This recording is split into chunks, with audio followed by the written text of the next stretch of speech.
Kamto sortira grandi de cette épreuve. Parce qu'aujourd'hui, on l'a désigné comme un martyr.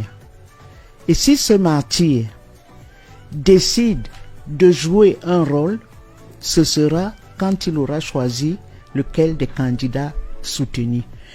Je dis et je répète que Maurice Kamto sort très grandi.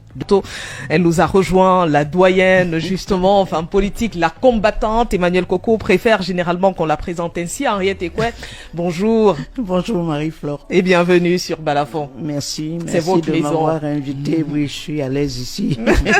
Je me sens chez moi. Vous avez écouté Maître Emmanuel Sim il y a un instant et à la question notamment concernant si Maurice Kamto va appeler au soutien d'un ou l'autre candidat, il a dit il faudrait attendre. Est-ce que vous pensez, puisqu'il l'a dit, le Maître Emmanuel Sim, ça se dessinait que probablement la candidature de Maurice Kamto ne devait pas être acceptée, est-ce que ça ne devait pas être un plan immédiat? Ça veut dire que aussitôt la candidature rejetée, aussitôt l'appel au soutien d'un candidat, où il faudrait encore des réunions et des réunions. On sait que Maurice Kamto a rencontré plusieurs leaders. Bello Bouba, par exemple. Voilà, ils sont nombreux à avoir rencontré Bello Bouba, Issa Chiroma, bref, du moins, ils se sont rencontrés entre eux.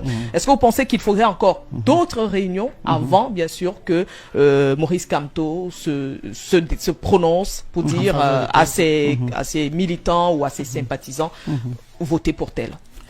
Bien sûr, l'histoire politique de notre pays montre que quand vous êtes victime à ce point, au point de nier le droit, au point de mettre la politique au Conseil constitutionnel, Kamto sortira grandi de cette épreuve.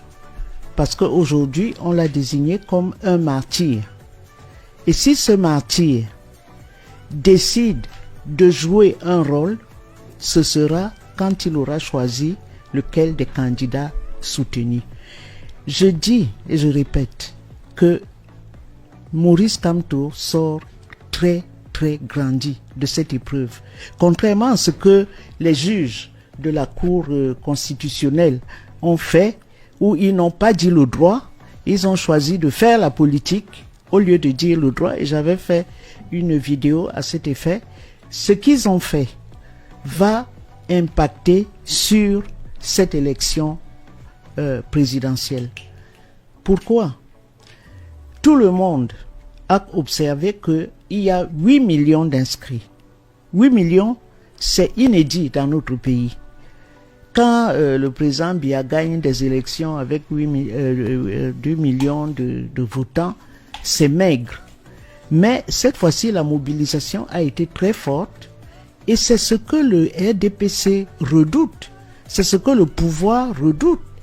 Et à ce jour, en pensant mettre hors jeu un candidat qui est désigné comme le martyr de cette République, aujourd'hui en 2025, il peut faire beaucoup de mal lorsqu'il aura choisi le candidat qui soutiendra.